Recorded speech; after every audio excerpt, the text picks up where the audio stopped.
Hello, buddy. Welcome to a new venture on the Weird 616 channel and a new wrestling booking game that you haven't seen on this channel before. Welcome to Pro Wrestling Sim. This game is available on Steam. I find this game is really fun. This is going to be a solo run, but I do have a special guest joining me for some helpful commentary along the way. In Bill.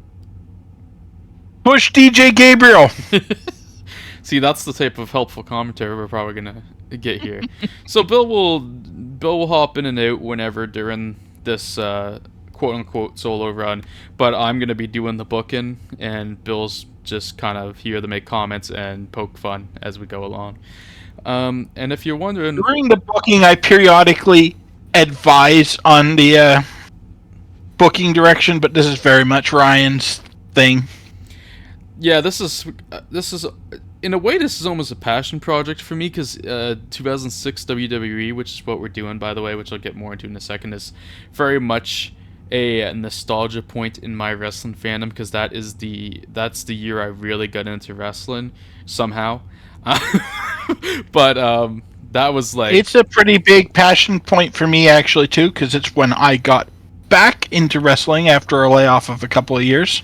so 2006 is it's a year I've always wanted to book, but I kind of always worked around it. My closest run was like an 04 run that you guys haven't seen because it was a personal run. But yeah, I'm excited. And what we're doing is a 2006 run with a mod called Extreme Revival, or 2006 and Beyond is another name for it. But Extreme Revival is the main name that people would call it, because this is, of course, when ECW was returning, and this game starts at ECW One Night Stand, assuming you're playing as WWE, of course, but you can play as any company you want to. We'll load the game up here. Yeah, you guys can see my call-ups that will play in sooner, but we will launch the show right away and get right into simulating this. I'll start it so you guys don't get spoiled too much. Starting off the show here, Paul Heyman is cutting a promo to start us off. A great score, in fact, to start the show off. Good old Paul, is out here to welcome ECW back into the biggest, the biggest light that it's seen. He would talk about how the weekly TV is starting this upcoming Tuesday. And he is also revealing how he is bringing the original titles back, and how the ECW title is now also on the line in the main event. And the main event is now for the WWE title and the ECW World Heavyweight Championship. One thing to mention that's different from reality is this isn't running in the Hammerstein Ballroom. Ryan went bigger and booked Madison Square Garden for it. I did indeed, because I could get a lot of people in the building and sell more tickets, make more money. That was my thinking. So, yeah. Next up, this match card is pretty different, but also very samey in some respects. But this was definitely later in the show than it is in my reality, as we're going for that tag team match that was a classic. Honestly, the best match of the show. From ECW One Night Stand 06. Mick Foley and Edge, with Lita in their corner, versus Terry Funk and Tommy Dreamer, with Beulah, who eventually comes out to support her hubby. And I'm surprised that match stunk as much as it did. Well, it got great scores, it's just the match quality itself. That's what I mean. How could these guys get a 63? Yeah. It must be that your product doesn't like the ultraviolence. Well, Mick's stats aren't great in this mod. I will reveal a little behind the scenes on that. Oh yeah, Mick and Terry Funk and Tommy were all gassed. I think Terry's even got decent stats here still. Mick's really the weak point here. He's only got a 40. Yeah, it's stamina though that's killing you. And stamina is hurt. Oh yeah, all of them stamina would be bad. That's what I said. Mick, Terry, and Tommy were all out of breath. Yeah, I was thinking more work rate over stamina, but you're right on that. I like the user friendliness of seeing their popularity changes in each region in this game. I do. No one lost popularity from it. You didn't gain much, but no one lost any, so that's good. Funnily enough, I had this match set to make Edge look good, but Mick actually got more of a popularity boost. So he actually looked good besides being out of breath. So yeah, Aaron Anderson. Arn Anderson apparently was really strong at booking him. That's good. I'll have to keep that in mind because. Okay, I'm not going to spoil a lot of things, but I will say Mick and Edge are gonna be brand hopping a little bit. That's all I'll say.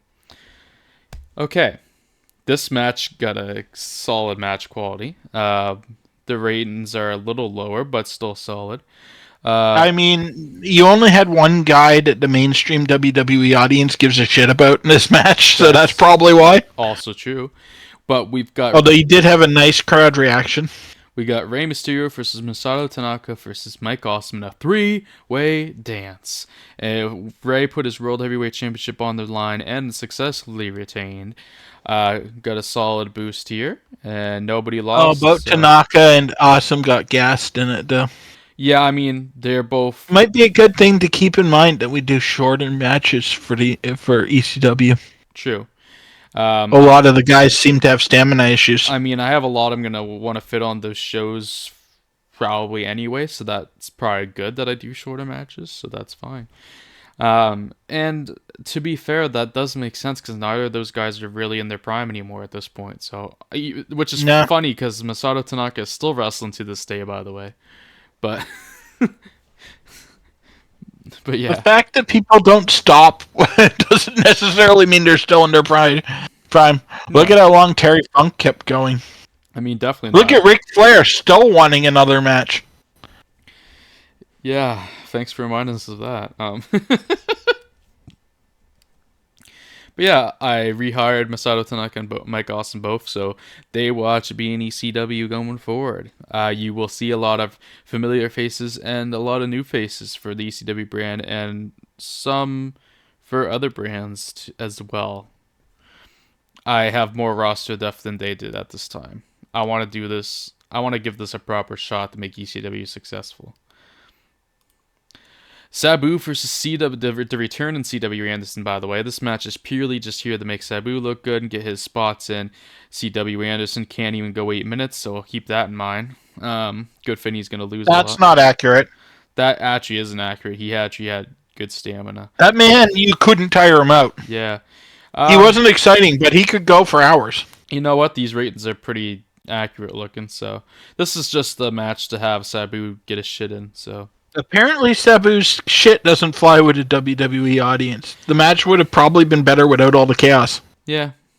That also could be because of the tag match already being chaotic. So that's possible too.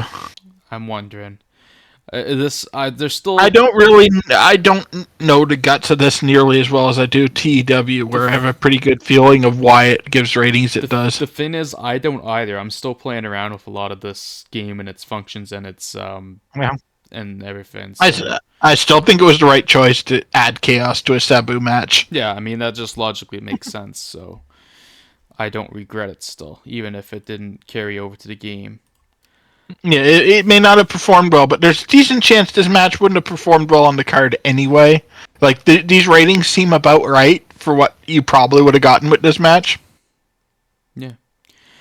And it's a cool-to-crowd match, so it's not supposed to be super exciting. Yeah.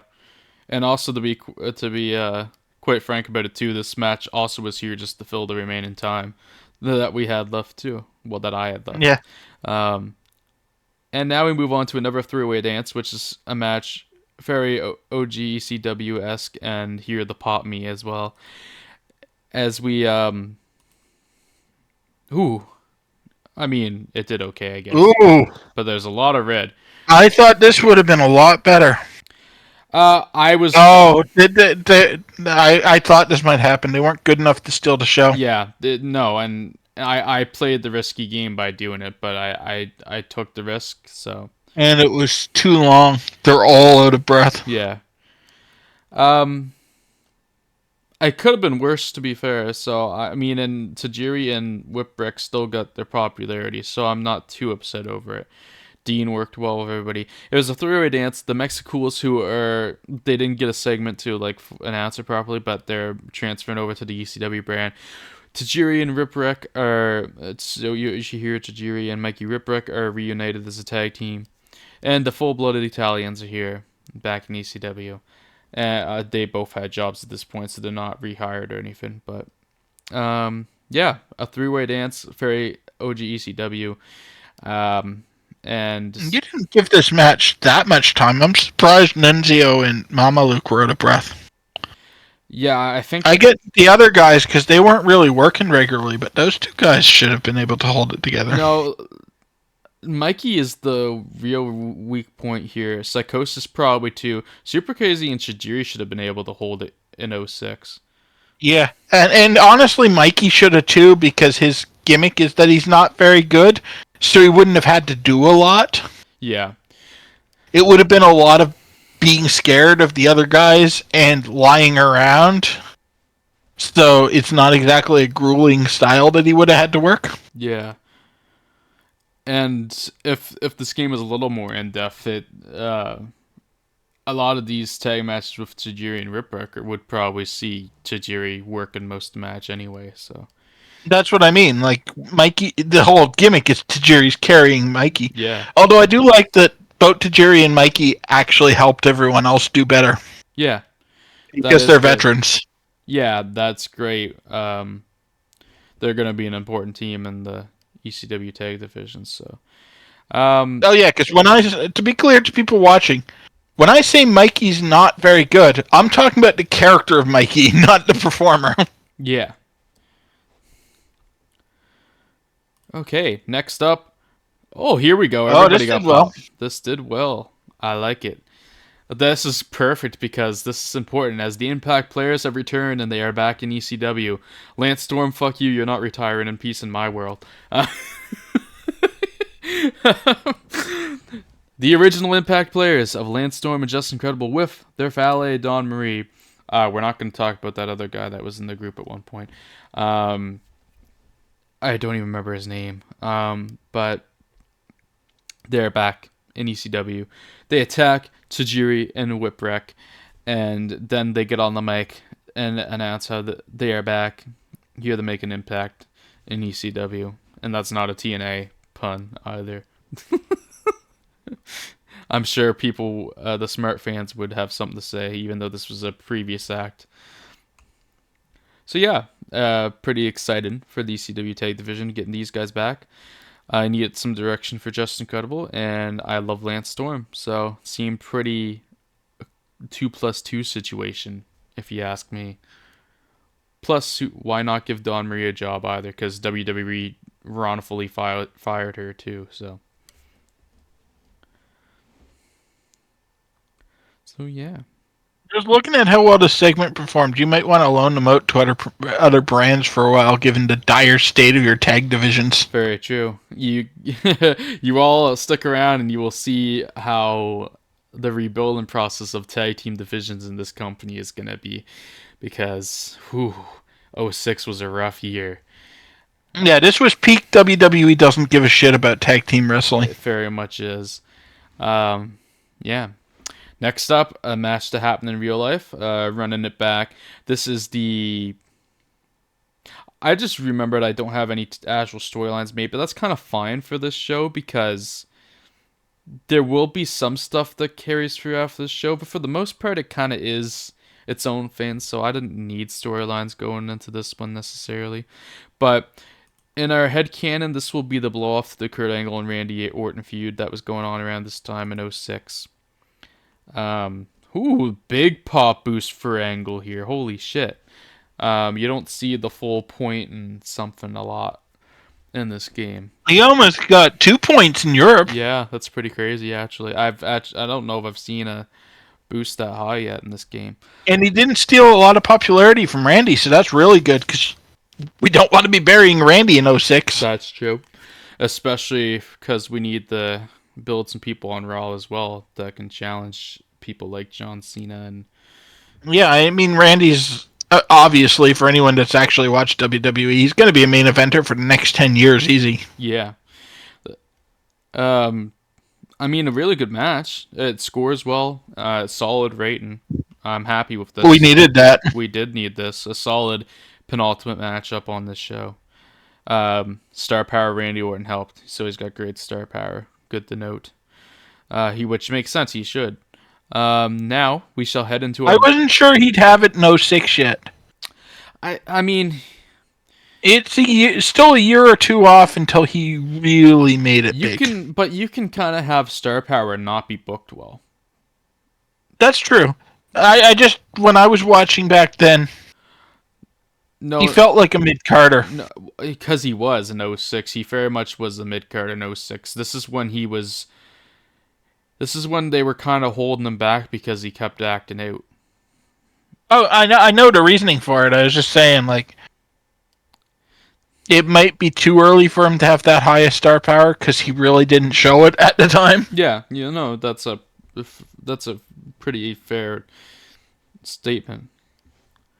Ooh, Kurt Angle made to look like a threat. That's a cool note. Really helped popular. That was why it was so high too. Okay. He was good at selling it this time, so that makes sense. I mean, Kurt Angle in '06 ruled. I love intense Kurt Angle. Yeah, and Randy, like I said, was really good at selling. And Kurt himself may not have loved it, but Kurt and ECW did kind of. It had high potential if it had got to play its course, and it kind of gave some legitimacy to this brand that didn't have roster depth. As an anti-extreme heel, he had a lot of potential in that company. Now, let's move on to our main event, which, remember, the start of the show, Paul Heyman announced it is now a dual title match. Both the WWE title and ECW World Heavyweight titles are on the line. And, of course, we're running with the 2006 canon that Rob Van Dam has cashed in his Money in the Bank briefcase to get this match against John Cena. So, will he be successful? Well, the plain answer is yes.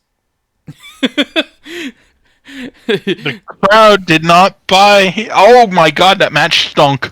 It got a bad quality rating, but the reaction and final score were fine, so I'll take it. That's what I mean, but I didn't think this match was gonna suck. No, I don't think it should have been that bad, but whatever.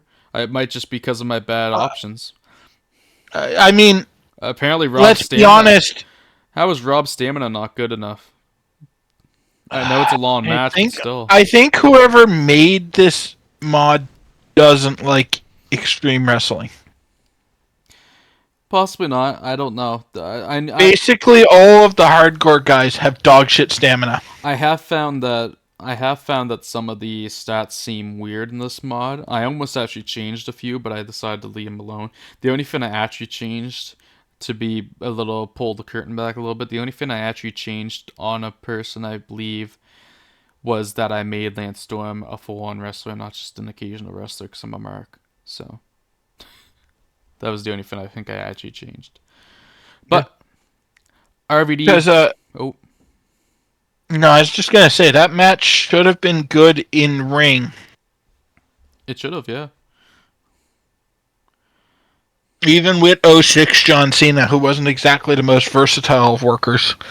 This match was pretty good in real life. It was.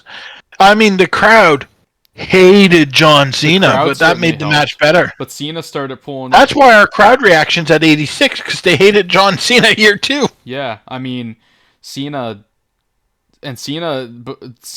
almost felt like his future like U.S. title run would feel like, where he kind of started pulling out moves he didn't normally do at the time too. He started getting creative in the match. Yeah, and stuff. I think the big thing that burned you was the epic feel. It probably is. The crowd just didn't buy it. I was just hoping that they could do it. I think Rob probably screwed me on that more than anything. Probably he got tired and it fell apart. John probably with somebody else might have been able to do it. Even in 06, John versus Randy or John versus Batista could have pulled it off. Maybe not Randy yet, but Batista probably for sure. Maybe even Edge himself. But definitely with Edge. I'd say with Edge. I mean, Cena and Edge had an awesome rivalry, but whatever. They had chemistry. Like, insane chemistry. Everything they did together was great. I love that we just started marking out about 06 now. I guess that's the fun of this run, though. Partly. RVD is now the new WWE champion and the new ECW World Heavyweight Champion as that title has just returned. Yes, that does mean I'm not actually running with the WWE ECW belt. I wanted the original lineages because, spoiler alert, I'm bringing back the TV title and World Tag titles as well, as you'll see down the line. But I wanted the original lineages of the championships. Cena lost a little bit, but not too much. RVD gained. Rob doubled the amount he lost, so that's still good. Yeah. Exactly. I'm surprised. Did you not have coverage in other regions? Because I don't think it feels like it's only been Europe and North America for any I'm segment. pretty sure that's literally the only coverage I have in this. I have to make some TV deals at some point to change that. I think and this is a pay-per-view, so some of the TVs might have coverage in different places. That's true. But I think maybe run a week of TV before you start making more deals, just see where you're getting coverage. That's what I was planning to probably do. RVD did help people learn, aka John Cena, I suppose. I don't know. I mean, in 06, he would still be learning. Yeah. Star Power. He was established, but he still had less than 10 years experience at that point.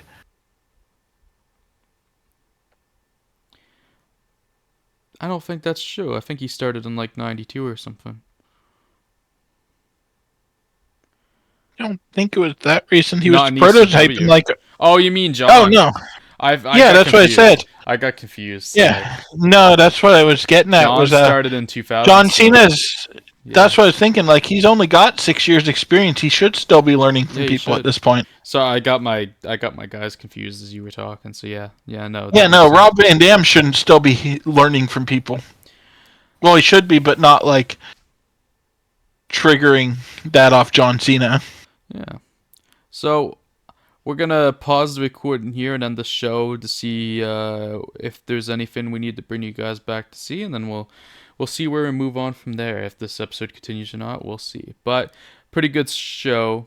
Actually, no, I can end the show and get a show rating first, I think. Yeah, here we go. Do this first. Full show rating is 78%, which, considering we can only max out at 80, that's actually really good. We can max That's better than I thought you were going to do with that slump in the middle. Me too. So clearly this uses the same TEW formula where the first match and the last match are the most important. That's good to know. This game, you have to change your production values to be able to get a higher max show rating. So right now we can get up to 80% just to pull the curtain back. So this is definitely a great rating for it. And the show as a total helped us gain popularity of 0.4 in each Europe and North America. So pretty solid. Everyone who saw it liked it. Yeah. Now, pretty solid start for the ECW brand. And we keep it together at Raw is the next question. Yes, that is the next question. Because now we have... That's probably the toughest one. Because now Raw's world title is on an ECW guy, so how's that going to play out? Stay tuned to find out. Raw has no general manager, so if ECW and SmackDown have a face, who's going to be Raw's face? Will they have a face to help them combat some of the brand shenanigans going on at this time? What else can I tease? Can Randy Orton come back from this loss to Kurt Angle, I suppose? What will Edge and Mick Foley be up to next after their defeating of these hardcore legends, one might say? Raw's probably your hardest roster to book right now. Raw's roster was not great in 06. I have ideas. But we shall see what happens. Possibly in this episode some, but we'll find out. We'll be back. So, hello everybody, we are back. Only a second for you guys, I know, but we got hit with a lot of mail because a lot of guys failed drug tests. Not something you want to see after only running one show, but here we are. You can already see the names, but we don't know what they failed for, so we'll find out there. Rob was soft drugs. We saw that. Me and Bill saw that behind the scenes. So that's the only one we know so far. I'm thinking that there will be some differences in here. But before we before we look at these though, I want to pull back the curtain on a conversation we had when we were setting up this recording. Sure. Because Ryan said to me, I hope Rob Van Dam doesn't fail a drug test on his first week as champion like he did in real life. Yeah. Then he and Sabu decided to drive home from the arena. I mean, at least Sabu didn't pop.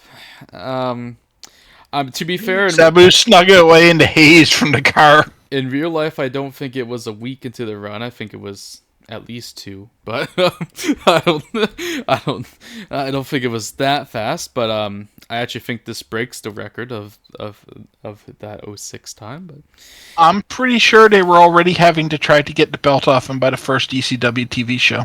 no, That's why. Because he defended on Raw once or twice the title because they were doing triple threats and stuff with Cena and Edge. Yeah, So I don't think because that's why Heyman had to turn heel.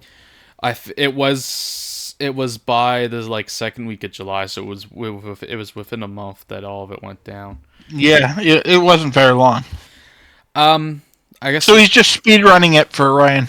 Oh yeah, I appreciate. Thanks, Rob. Appreciate it. One Night Stand made a good amount of money, which is good, and this is why we ran MSG. I didn't sell out MSG, but I'll take that number on an ECW show in MSG. Let's get into Kurt Angle's failing of the drug test because he's our first guy. And it is 4 soft drugs. Okay, I can take it a little easier on him then.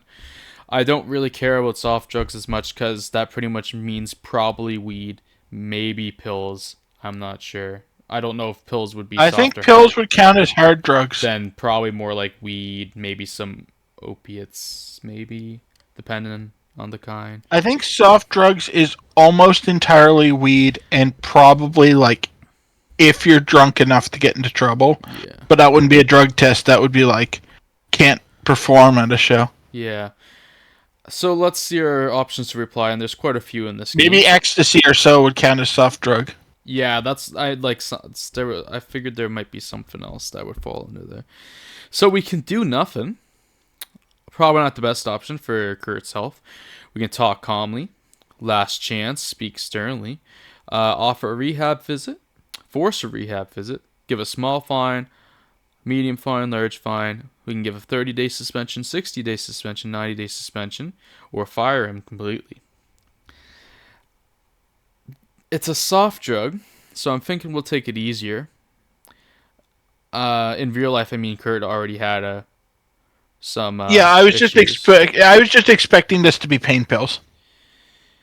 I might just talk calmly to him because he's important for ECW right now. So it is a first strike. It's a first strike in our run, which is the key factor here. So we're gonna talk calmly to him this time. You're right. I'll cut it out. Thank you for being understanding. You're welcome, Kurt. That is the face of a man who's not going to cut it out. He's going to get high after this conversation. He's probably high right now. Probably. Look at that smirk. Okay. I want to save Rob for last because he's the top one. Sean Morley. Steroids. Well. We'll have to come down harder on steroids. And, it's Sean Morley, so fuck him. Yeah, I mean, that's another key factor. And I don't have plans for him anyway. So he can be made an example of a little bit. Technically, the drug testing as we know it didn't go into effect till after the redacted guy, Chris Benoit's in the run, so I'll say his name. Chris Benoit situation in 07. In fact, he's one of the people we're going to have to address today. He sure is, which I wasn't looking forward to, but anyways. Make sure you're away from any weight equipment when you confront him. I'm sure it's probably for steroids as well, but it could. It's almost certainly steroids. I wonder if this is accurate, but it might be random. I wonder if it can be a mix though, because I could see it being steroids and hard drugs. If you can mix them, I don't know. Yeah. I imagine you can. Otherwise, it would just say he popped for steroids because you don't need to tell us the other two are negative if he can only pop for one thing. Yeah. So steroids here. I think we're gonna approach it as we kind of want our guys off the juice. Final warning, maybe. I mean, I hate Sean Morley, but realistically, we shouldn't fire people for a first offense. Well, I wasn't thinking about firing him. I was thinking more of going with the real life suspension system, maybe. Okay, that works too. I was thinking a 30-day pop. Yeah, that works. First failure. Fuck it, let's do that. Understood. He looks like he's he looks like I'm worried. He's gonna cry, and then he's going to stick a needle in his ass. I'm kind of worried that that guy has a gun in his bag. Oh, Sean Morley definitely has a gun under his towel. Under his towel. So, yeah. Now, Just Incredible, what did you fail? This actually could be anything because Just Incredible went into some tough times around this time. And it is soft and hard drugs, so we got to be hard on him too. So they can pop on both things. Yeah, I don't think this is going to be a talk reasonably. Fuck! Rehab? Yeah, this is probably a rehab situation if he's failing for soft and hard. For hard drugs, I think probably should be straight to rehab. Do I force it or offer it at first? I'm thinking offer. I'd offer it for his first failure. Yeah. I like, at least when I book, I like to have a 3-strike system. That's how I try to for do things misbehaving. too. I'll offer a rehab visit. I'm not going to rehab. It was a one-time thing. We'll see. You know, honestly, that's probably a best outcome for us because you kind of need Justin for a lot. Yeah, that's why I said fuck, because he's important to my plans, and it's risky of me for him to be important to my plans because I know he had issues at this point, but I want to do impact player stuff, so we'll see how that goes. Mike Awesome is next. Just rehired this guy. Steroids would be my guess. Hard drugs, rehab is being offered again. Let's see if he takes it. Cut. Mike Awesome being gone for a month is not end of the world because he just came back and I don't have a full direction for him yet to be a little open about it. So I'm not going to rehab. So if these guys fail again, we'll have to start forcing them. Yeah. Andrew Martin, which is test, by the way. This could be any. Steroids and soft drugs. I'll do a suspension 30 days again then. I'll go the foul Phoenix route. Sorry, I'll clean up my act. I hope so, buddy. You're my boy. Here's one of the more interesting ones. Crispin Don't get punished by dying young. Crispin Wallace steroids. Gonna have to suspend him, I think. Oh, man. It hurts because he's so good, but... Yeah. See, if this is real life, it'd probably be more like... I mean, if you're sending the other guys to yeah, I don't want to for it's setting the steroids. example. You kind of have to set the example that you don't get away with it just because you're a big enough star. Yeah, he can. Sorry, buddy.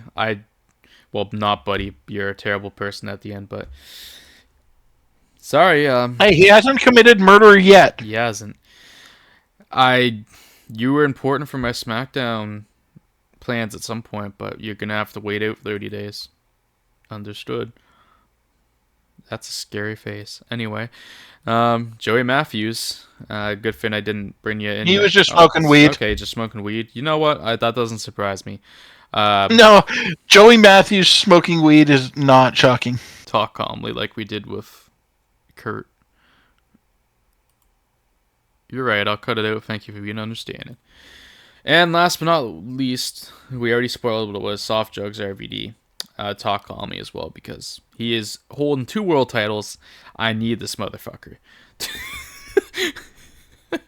Please, Rob. And honestly, it was a bigger deal with in 2006, but looking at it with 2024 sensibilities, I have a really hard time with coming down hard on people for something that's legal in over half of the US and all of Canada. Yeah. See, and I forget who was driving or what, but the problem is I think Sabu was driving. I forget if like they were actually doing it actively in the car. If they weren't, they were. So that's the issue. That's where the issue lies, is them actively doing it. You're right. Okay, that's how they got caught, because back then they didn't really have a lot of roadside marijuana tests, Yeah. but they caught him with it. Yeah, I'm pretty In sure. the car. I'm pretty sure the story went that they literally rolled down, like Sabu rolled down the window and it like just Yeah, they'd hotboxed that they car. hotboxed the fuck out of it. So yeah, there we go. Originally I was You know, when I saw that list of drug tests, I thought it was going to be a lot worse than it turned out being. Most of the people we could save, it would just like a firm talking to, or an offer of rehab that they would immediately refuse. yeah. I actually was more worried too. We still did send 3 guys to suspension. Losing Benoit hurts. Benoit's the one that actually hurts. The other 2 guys, which was Test and Morley, I believe. Yeah, it was Justin Morley who realistically probably weren't getting used. Which makes sense because this is when Test was juiced out of his mind. So You mean right up to his death, because he was juiced out of his mind in TNA too. yeah, he was even worse in TNA.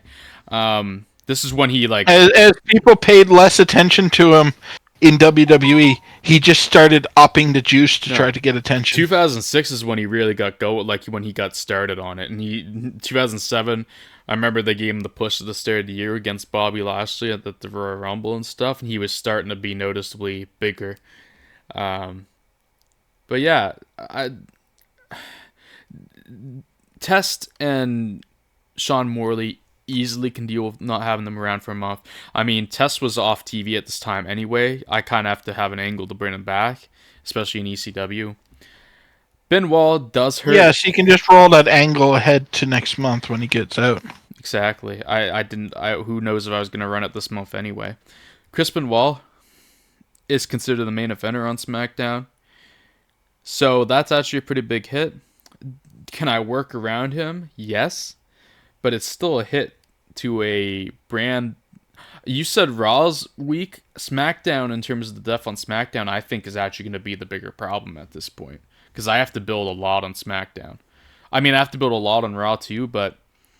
On Raw, your tag division is the Spirit Squad. Yeah, but my show as a whole, I have barely any woman on SmackDown. I have no heels that are really credible. It's a face-heavy brand in terms of the bigger names. I have a lot of golden. 06 was a bad year for WWE overall with injuries and so. Yeah, that's true. I mean, so I think all the rosters were painfully thin at that point. I mean, hell, Ray is out in a few months in real time. He's out in October. Yeah. After his... Because 06, I believe, was also the year of Triple H pulling triple duty on one pay-per-view. That was 07. Was it 07? Yeah, you're off. That was No Mercy 2007. I know the exact show. Yeah. I don't remember, because this was back in the era when I was buying all the pay-per-views on DVD. That's the show where he opens up against Randy. Opens against Randy and closes against Randy with a match against Umaga in the middle. Exactly. We're on the same page. That's a crazy show. But yeah. It was a surprisingly good show given how fucked their roster was. That's also true. I've watched that show like 5 times, probably. It's a guilty pleasure, actually. Anyways, I was originally going to run through probably till the next Raw, but since we had these all these pops on the drug test, we came in to show you guys how we're gonna handle it. And I think we're gonna end this here and keep this episode contained to ECW One Night Stand and its direct outfall.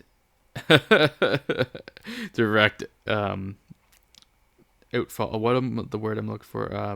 Fallout. Thank you. All the dumbasses that came to watch the pay-per-view and got popped by the random drug testing. So next, because most of these guys weren't on the show. Like the only ones we should have caught were Rob, Kurt, and Mike Awesome. And Credible, I guess, but even I suppose he was on the show too. Yeah. Even that could be a bit of a push because that might have been kept a surprise, and he could have probably worked affording the piss test. But anyway, yeah. So that's this episode.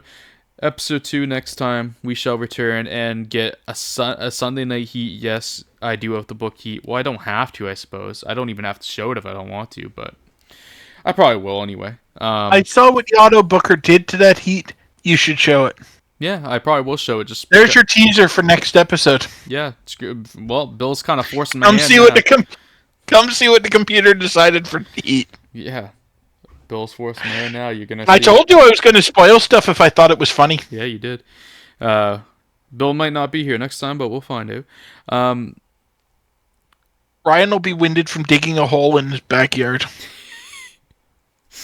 So, come back to see what I teased already. What's the fallout? We have an ECW guy holding the WWE title, which is a Raw brand title. What's the fallout there? What are Edge and Mick Foley going to get up to?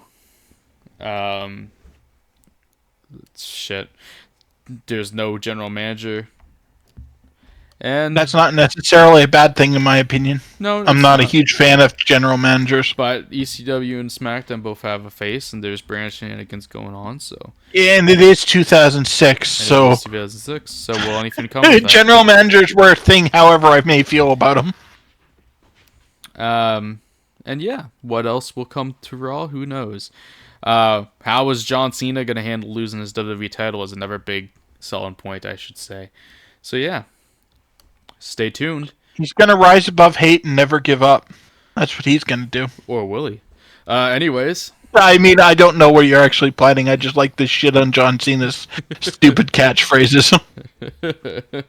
I can say I'm not running John Cena versus Kane in the near future. But anyway, if you enjoyed this episode, I would definitely appreciate your support because, like I said at the start, this is kind of a passion run, book and run for me, being set in 2006 and all. So I would appreciate the support.